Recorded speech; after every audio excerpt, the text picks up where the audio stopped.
Hello, thank you for joining us today and welcome to the Asha webinar going over creating and customizing your nutrition label statements. My name is Ben. I'm joined by Chris and Stephanie today. A little background on Asha and Genesis before we get into the actual topic at hand today. Asha Research was established in 1981 as the first comprehensive nutrition analysis software solution.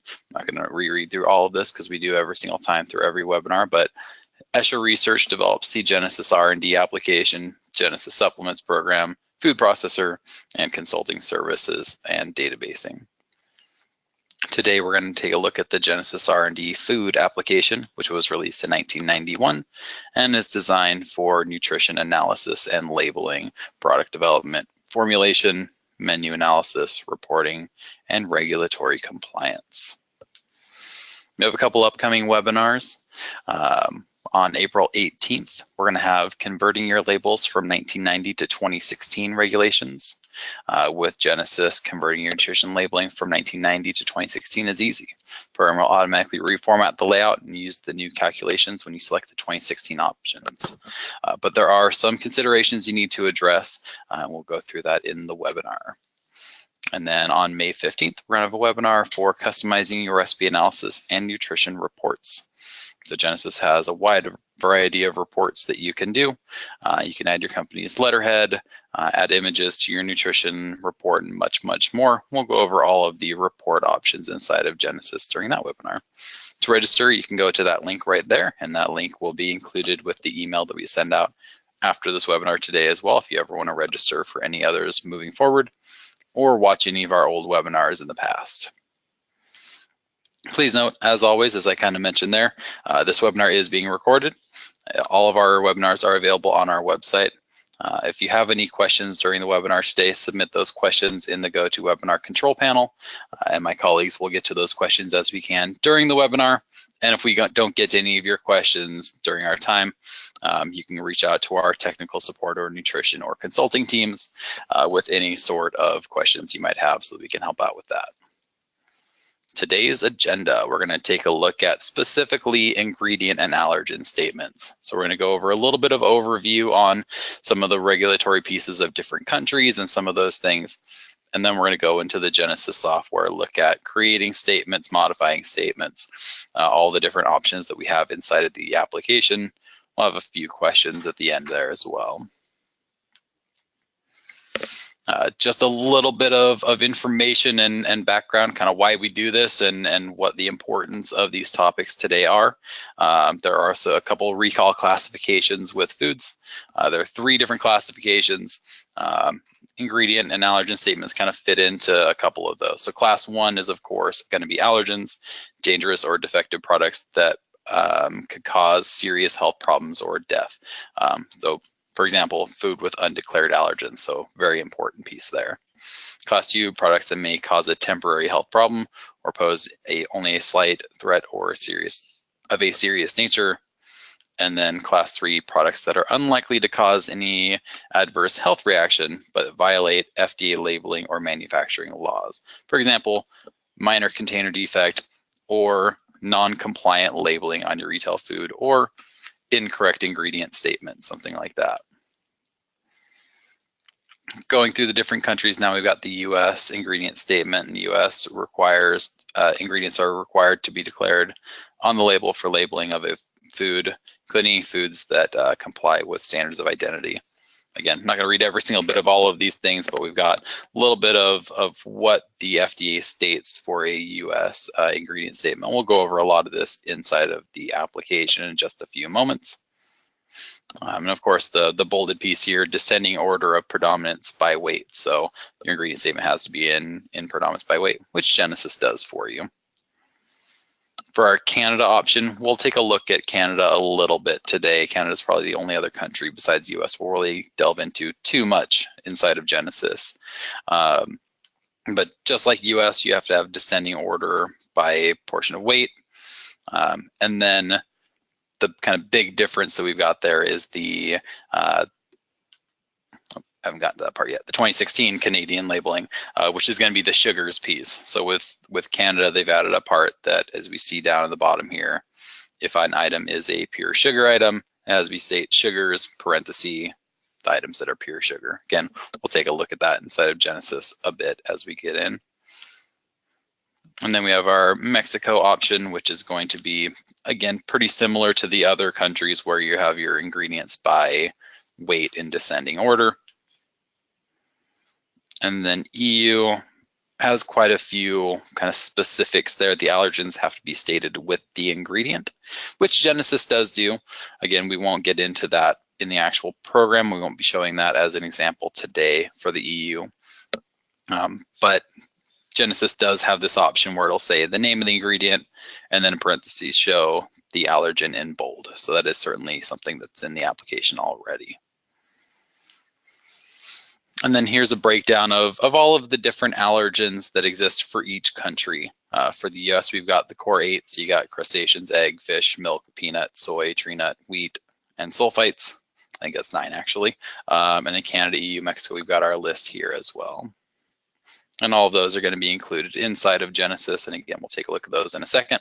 And the application will select those allergens based on what country they are. I'll expand on that in just a couple minutes. One thing to note about allergens inside of Genesis, Asha doesn't make judgment calls on allergens. So all ingredients are initially indicated to contain all allergens. You have them all checked on by default. And then the user's task is to then remove the unnecessary allergens from those items. Allergen information entered for ingredients will also appear in the final recipe and label. And then for the Asha ingredient database, same thing. We don't declare the allergens for those. We don't make those judgment calls. And so as a result, all the Asha ingredients also declare all allergens as present by default, and it's on the user to go clean that up and add that information in. With that, we'll go ahead and get into the Genesis program now. We'll take a look at a few things here. To start with, we'll just open up an ingredient that I have. Let me open up my recipe that I was going to use today. And we'll take a look at an ingredient now. Let's open this black pepper ingredient. Open. And we can take a look at the ingredient statement and allergen statement fields within the ingredient. And then we'll get into the complexity of the allergen ingredient statement for a recipe after that. So going down to our ingredient statement window for our ingredient, we have a few options here. By default, when you create an ingredient, of course, you have to give it a name. In this case, we have black pepper ground. This is what will show if you include no other information for your ingredient. This is what will show for your ingredient statement in the recipe. But as I was kind of getting to, once we get to our ingredient statement area here, we now have the alternate name field here. If we click on edit, and the alternate name is really designed around giving you the ability to select a different way you would like this ingredient to be shown in your ingredient statement. So the name of the ingredient may be some sort of, internal naming, or maybe has a number assigned to it or a version assigned to it, something like that, where obviously you don't want that information shown on the ingredient statement of your recipe. And the alternate name can just be simplified. Another key component of the alternate name is it will combine like items together. And once we get to the recipe, we'll see exactly how that works. But if you have the exact same alternate name for multiple ingredients, they will combine together for that ingredient statement. So it doesn't say black pepper twice or salt twice. And then the ingredient statement area will allow you to write in something complex. Obviously, black pepper is not a complex ingredient. But if I close out this black pepper ingredient here and then go over to my feta cheese, you right click on that, hit open to actually open that ingredient up. Feta cheese is something that does have some ingredients underneath it that we would like to declare. So we're not building the feta cheese at our facility. You're probably purchasing it from a supplier. That supplier will tell you exactly what ingredients make up that item. So you can then just write this in.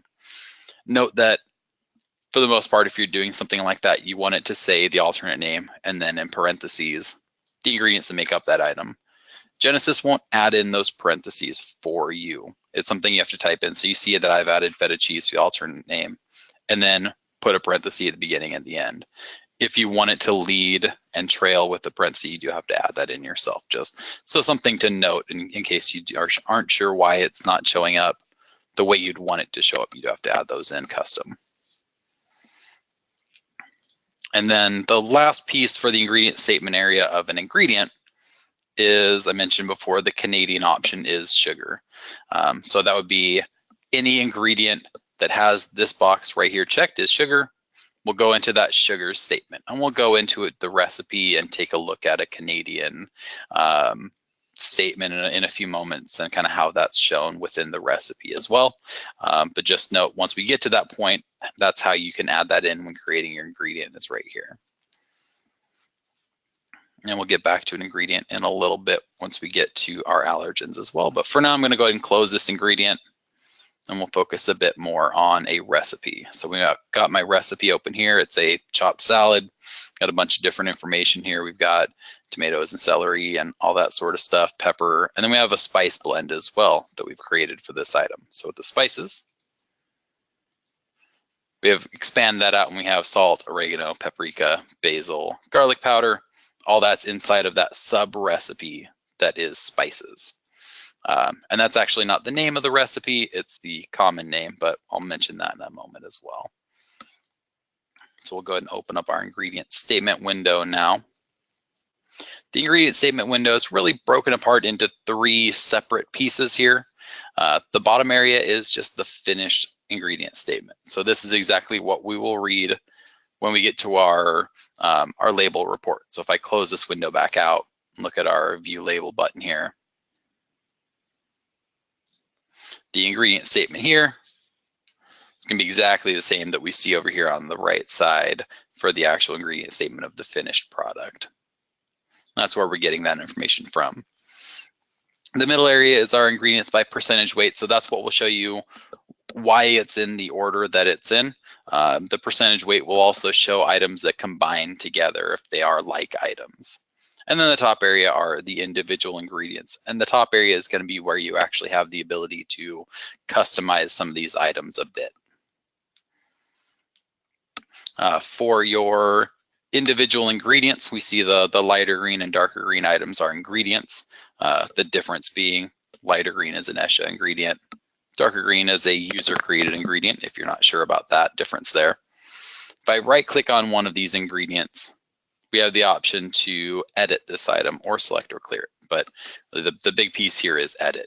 If we edit this item, we then pull open the exact same window we saw a moment ago when I was inside of that ingredient. And there's a reason why it's the exact same window, not something that looks kind of similar. And that's because this is actually opening this window for this ingredient, meaning if I change this statement, you change one that makes a little more sense maybe. Change my black pepper to cracked black pepper. Maybe I want to say that instead. It's actually going to change that item at the ingredient level, meaning if this black pepper ingredient is used in 1 recipe, 10 recipes, or 100 recipes, it's going to change in all of those recipes, not just this one place. So do know that if you choose to edit this item here like this, you are changing this item for every place that it is used in, not just this one recipe. And of course, that's by design because we don't want you to have to go in, close this window, open the ingredient, change the statement, just so that you can have that make sense of how you would like it to be. And then the other item we have here, we're looking at ingredients here. We also have a recipe here. So the spices item is an actual recipe, not a ingredient. So if you expand that out, we now see, again, the ingredients that make up that item. One thing to note that I've kind of mentioned a little bit so far is you're gonna have items, if they're the same item or similar items, combined together in our ingredient statement. You notice salt down here is 0.83% of our total recipe. But if we look up here, table salt was only 0.32%. And that's because inside of that sub recipe, we had table salt as well, that's 0.51. Those two items are just combining together to get put in the correct area. And that's going to happen if we have our salt inside of our sub recipe and inside of the main recipe. that will happen if we have this recipe selected as what we call merge all. And this is going to get us into the different options for our sub recipe. Merge all means it's going to take the ingredients out of the sub recipe and then put them in as though it's not a sub recipe at all, as though they're just ingredients in the recipe. You're really kind of ignoring the fact that I have a sub recipe at all. And so you see, again, salt combined together. We've got the oregano, and if I can find the rest of them, basil, paprika, garlic powder. All those items are just separated out where they should be in order of weight within the total recipe. Our other options we have are going to be expanded, single item, user generated. Go through all those right now.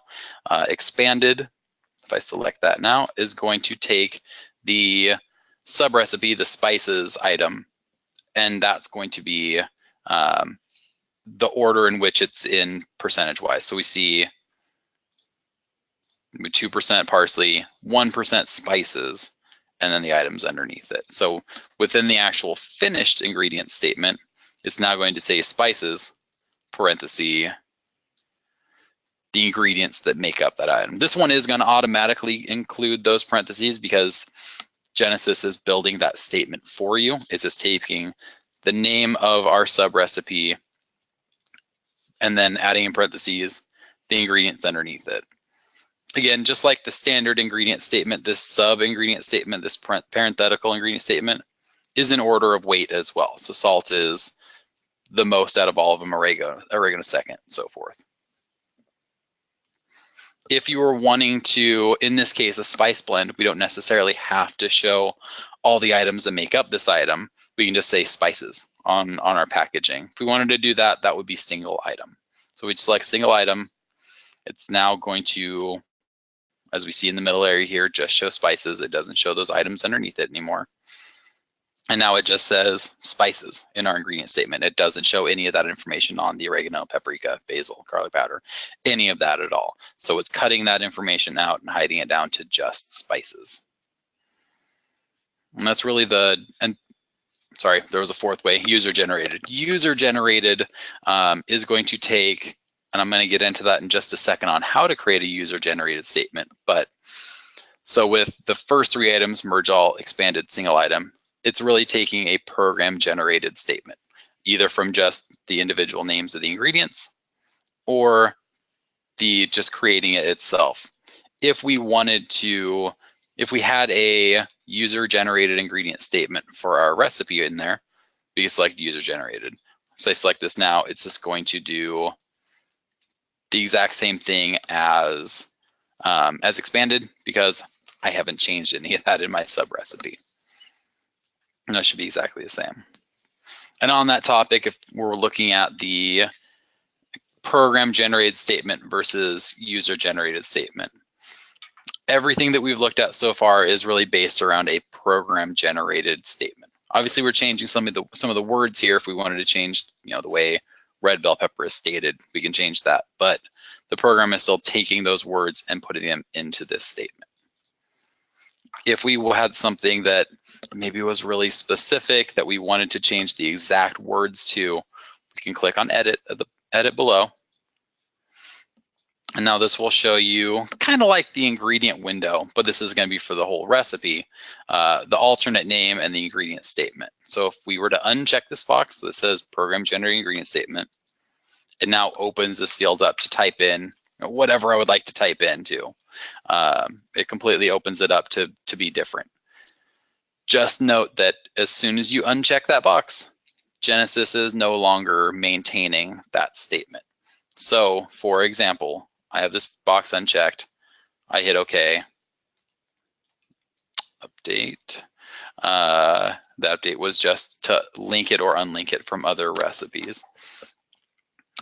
And then if I were to go in and say, take my black pepper ingredient and just remove it from this recipe entirely, delete this item from the recipe, okay.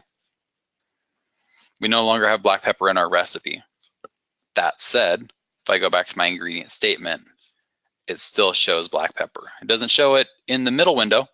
It doesn't show it in the top window, but this statement still includes that black pepper item. because the program is no longer maintaining that statement. If I wanted to re-enable that, we simply go into Edit, check this box for program generated ingredient statement, hit OK, and now it recreates that statement as soon as I hit OK. So all of the ingredients that are in it now, exactly how I want it to be, it's in now. But obviously I can't type any custom text into that statement without the program unsyncing itself from that statement.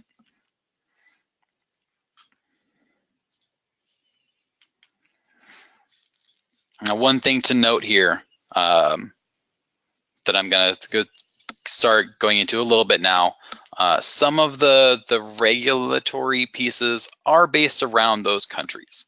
And so if we go to Edit Label, and that's based on the label that we're creating in Genesis. So if we go to Edit Label, and I mentioned before, we're going to take a look at that is sugar section. We actually have to change our label to a Canadian 2016 label to even see those settings at all. So if I change that, hit OK within my recipe, we now have a Canadian label created. If we go back into our ingredient statement, we now see this new column on the far left side. And I've already got a couple of these ingredients checked as is sugar. They're obviously not. This is just an example. It's not a real product. And so obviously tomatoes, celery, and parsley are not sugars. And so that section doesn't make sense. You can ignore that entirely.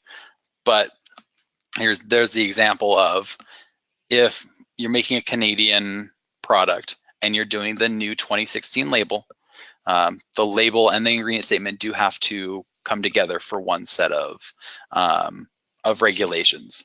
If you're making the old 2003 label for Canada, you can't include this section of the ingredient statement. So note that if you're wanting to do the new sugars piece or not wanting to do the new sugars piece, that label has to sync up with the same regulations. And obviously you have a few years where both sets of regulations are legal.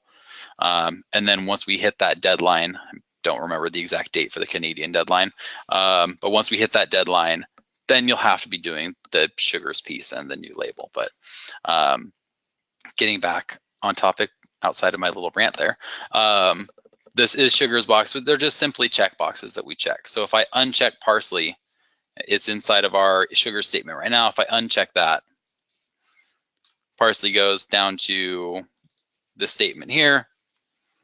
Sugars actually moves behind feta cheese because sugars has to be in order of predominance as well. And it's the total amount of all of those sugar items together. So tomatoes plus celery is the third item inside of our ingredient statement behind barley and feta cheese.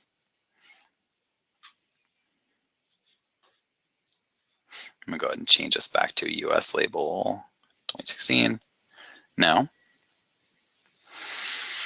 And there are a couple of things also that we can change about the ingredient statement inside of the label settings too. So if we go back into Edit Label, there are like 3 different settings. Looks like I wrote down 4. 4 different settings for the statements. Under Format Options, these ones are going to be for any country. So if you do ingredient statement includes recipe name and allergen name, you have those options to just include the name of the recipe. So if I check this box, hit OK, it now says barley chopped salad contains milk wheat. So it just adds that name into those statements. We can also uppercase the ingredient statement and allergen statement for any of those. So if we just check this box for uppercase, hit OK, it uppercases the whole statement.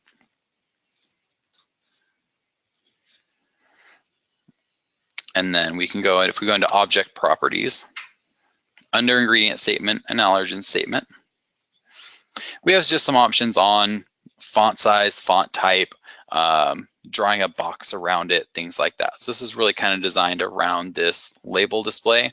But if we were to wanting to change our font maybe to 10 point instead of 8 point or something like that, we have those options here, hit OK, and it just recreates that statement in a slightly larger font. So you have a lot of control over how all of that is done. I'm going to switch that back so I don't forget.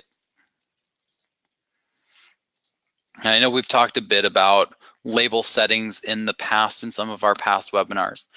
These object properties are set for recipe specific. So if I were to change the font type for my object properties, it would change just this one recipe unless we were to set those settings as our default inside of preferences.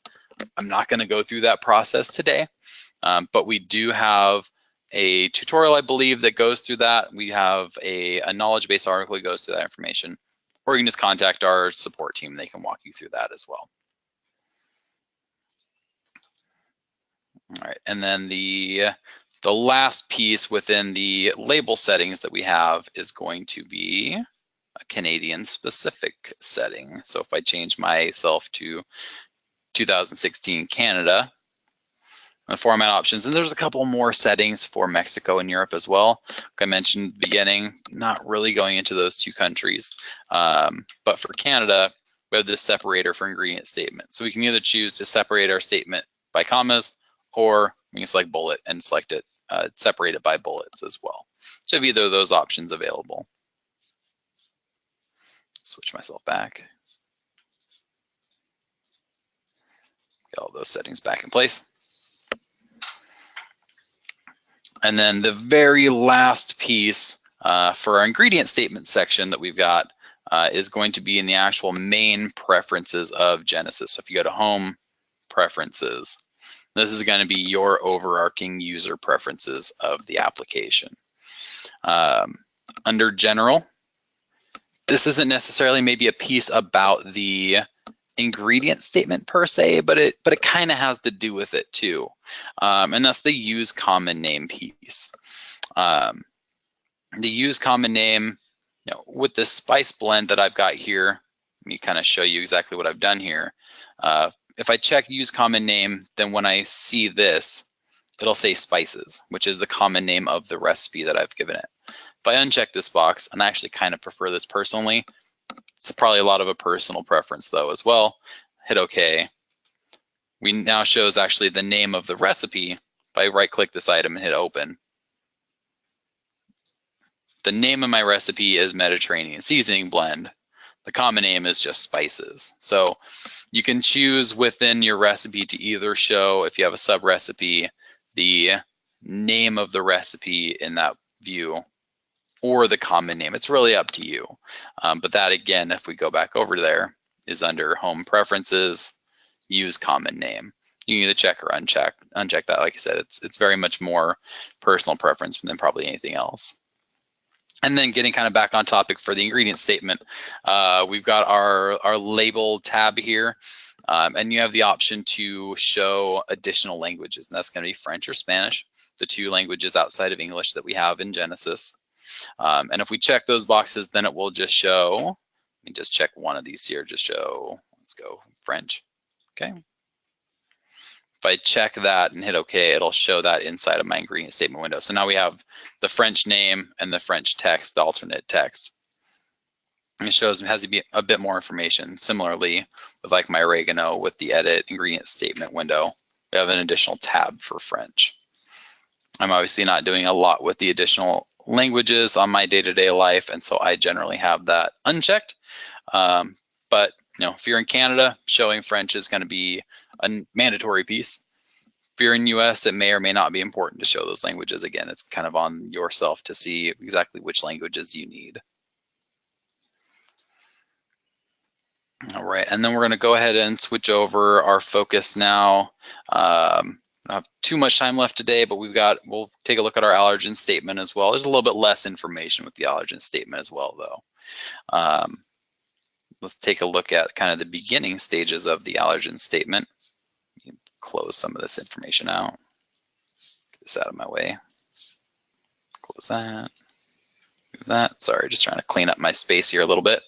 Under the database tab inside of Genesis, if we go to Modify, and then click on Allergens, this is going to show all of the allergens that we have for our entire database. The difference here in the colors of these items are going to be the black items are ones that are provided inside of the application. So they're built in. You have no option to get rid of these allergens. They're part of Genesis. The blue ones are going to be user created allergens. So I've created an allergen named GMO. I've created a folder with arsenic and lead inside of them. So I've just added a couple of user created allergens here. If you want to create your own user created allergens, you can simply go into this, click on new, and then type in whatever allergen you would like it to be. You can create folders. So you kind of see over on this side here, I created a folder named contaminants with arsenic and lead inside of it. So if you want to organize your allergens a little bit more, you certainly have that option to do so, or you can just add them into the list of all of the other allergens. You can add in a description for the additional languages. So if you wanted to add a translation of how that allergen will show in French and Spanish allergen statements, you have that option there too. And then the default location.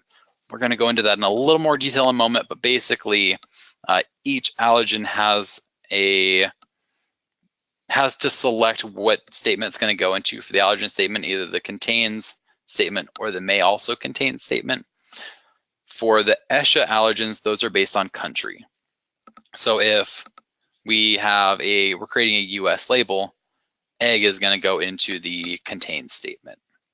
But if we have a US label mustard, we'll go in the may also contain, because mustard is not a allergen that's recognized by the United States. And then if we go to Canada or Europe, I'm trying to remember exactly which one off the top of my head without cheating back to my my PowerPoint slide. I'll do it. If we were to do mustard, it would show in the may also contain statement for, mustard may also contain statement for the United States, but contains for Canada and EU, because those are allergens within those two countries. Mexico would also show in the may also contain. So you see the difference there on how we handle that within Genesis. Again, once we look at the recipe, we'll look at that on a little bit more detail too. But with your user created allergens, you have the option to just select which statement those go into by default.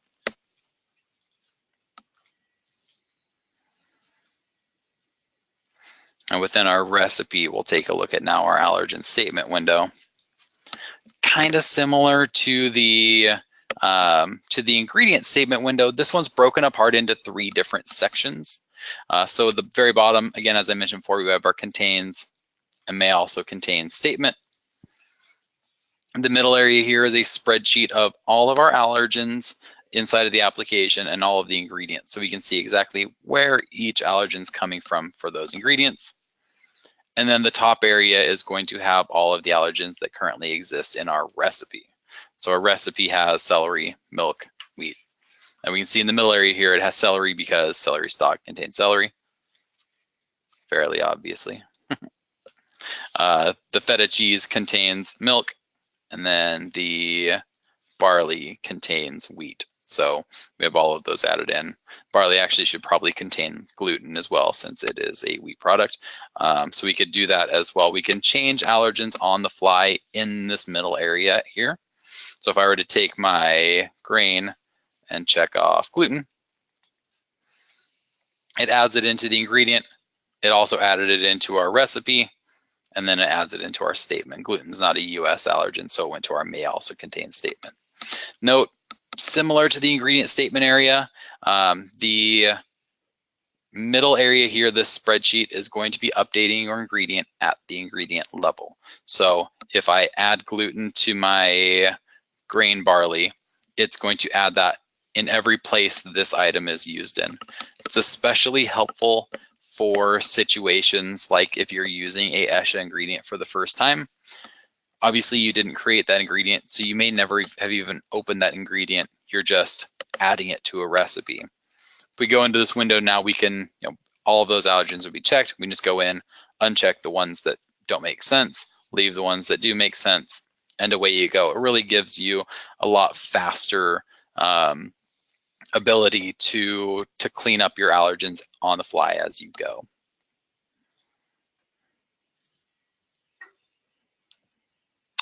Similar to the ingredient statement, open back up that window one more time. Similar to the ingredient statement, you have the option to do a user-created allergen statement as well. So again, we go to edit, just like the ingredient statement. We have these checkboxes here. The user-created statement or program-generated statement does separate both statements. So if I uncheck just the additional allergen statement or the may also contain statement, the program is still generating that contains statement. So you do have the separation there between the two.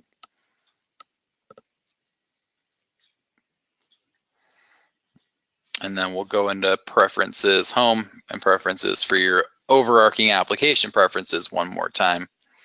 Just to take a look at, so within label here, we have the different countries for allergens. It says show US, show Canada, show EU, show Mexico. This is going to determine what allergens show up within both the ingredient and the recipe. So if we were to uncheck all of these, if maybe we're just in the United States, we only care about those allergens. We uncheck all of those but show US, hit OK. I may have to save this recipe and reopen it. Go ahead and do that now. Open back up that recipe. We now see a much shorter list of allergens. So just the US allergens is going to cut out all of the ones that are not for the United States that apply to Canada, Europe, Mexico. So again, if you wanted to shorten down that list, if you're not worried about things like mustard or don't want to track any of that whatsoever in Genesis, you have that option to cut that information out as well. Obviously, the additional statement shouldn't really exist much at all at that point because those allergens won't exist. It would only exist if you had user-created allergens that went into that statement. And then one very last piece before we get into some questions. We have the ability to show and unshow these statements themselves within our label display. So within our label display, we see here, if we wanted to show or unshow some of these statements, we can just go right in here, click show, and that's going to select which of all of these pieces will show in our label display. But specifically, if we didn't want to show the additional allergen statement, if we didn't want to have that may also contain statement at all, and didn't want to hide them from the preferences, you can uncheck that to just hide that completely. Obviously, unchecking that didn't do a whole lot because I didn't have anything in that statement. But if I wanted to then go say, I don't want to see the ingredient statement at all, I can hide that as well.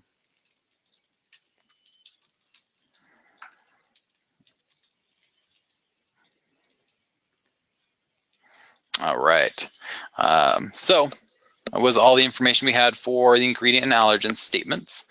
We have a few trainings coming up pretty soon here, March 21st and 22nd. We're going to have a professional training at our Oak Brook training facility. And then April 11th and 12th, same Oak Brook training facility, we're going to have our advanced Genesis workshop. And then in San Diego, April 25th and 26th, we're going to have a professional training. If you want to sign up for any of those or would like additional information on those, you can go to our training schedule on our website. We're going to get into a few questions now. Before that, just let me note that if we didn't get to your question and we don't ask it right now, please follow up with us. You can contact us by phone. You can email our support or sales or consulting teams, kind of depending on what the question's about. Obviously, if it's about billing, account information, you contact our sales team. Usage of the application, support. If you have more regulatory type questions, how you or what you can legally do with your ingredient statement, things like that, you can talk with our consulting team as well. And we have a lot of helpful information on our website, blogs, e-newsletters. Our LinkedIn page is always useful as well. So that said, I'm going to introduce my colleague Chris here. He's going to ask a few of these questions. We'll see what we got. Thanks, Ben. Good job on the presentation. Question number 1. I am unable to see allergens. I can't view or edit them. All right, and I think that generally falls under the, let me go back into Genesis here, generally under the preferences area under label, where we had those show allergen boxes. We've had a couple of times throughout our history where all 4 of these boxes were unchecked. and it just ended up showing absolutely nothing. So if you went into the allergen statement window, this whole middle area would just be completely blank of allergens. That should never happen. Obviously, if it does, contact our support team. If you uncheck all of these here, it should actually just default to whatever you have inside of your serial code. So if you have all 4 countries that you've purchased for label modules, you'll see all of those allergens. If you have just US module and you uncheck all 4, it'll show just US allergens. So that's the idea behind that. But if you are missing those, you can either reset your preferences, which is under the general tab, just reset default preferences for Genesis, or again, contact our support team if none of that helps. Great. Question 2, is there a way to remove all allergens at once from my ingredient? Absolutely. So long as it's within just one ingredient at a time. We really try to restrict that from being able to do a lot at once, because we don't want you to just clear out 100 ingredients at once. That can certainly be a little bit unstable. But if we go and open up an ingredient here, we've got our cucumber ingredient open, go to the allergens tab here. We do have this clear all allergens button that we can click on, and that'll just clear. There's no allergens select here, but if I were to check a bunch of these allergens here, there we go. Clear all allergens. I'll just uncheck all of those all at one time. We can then just select maybe the one that makes sense for this recipe, this ingredient. A lot faster than unchecking all of them at once. What is the difference between alternate name and common name? Great question. And there's a little bit of overlap there as well. And that was something I didn't hit on quite as much as I probably should have. So we have our ingredient name, we have our common name, and then under the ingredient statement tab, we have our alternate name. There's really kind of a hierarchy there when we look at our ingredient statement. If there is an alternate name here at all, that's what's going to be shown inside of our ingredient statement. If that is blank, doesn't have any information, it'll go down to our common name. And if that's blank, it'll go down to our ingredient name.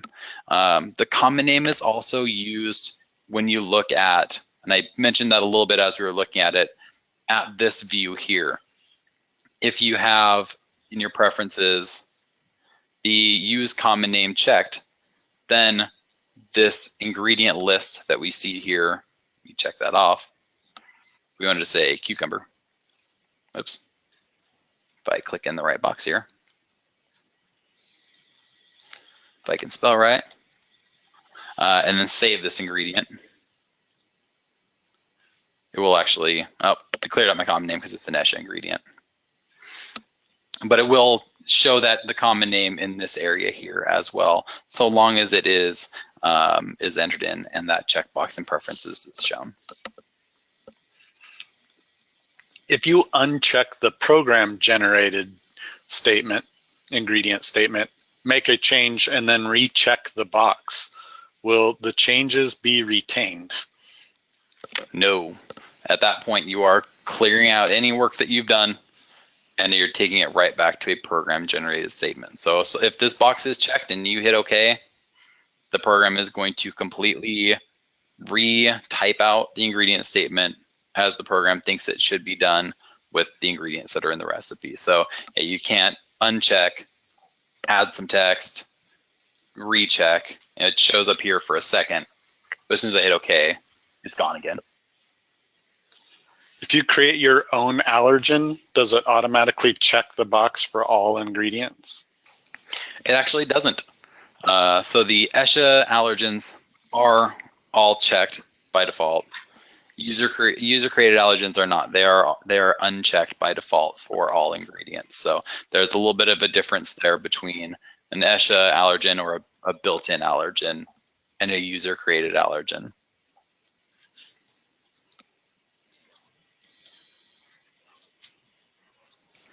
All right, that was all the questions we had time for. Again, if we didn't get to your question, please follow back up with us, contact our support team, and we're always here to help out. Thank you and have a great day.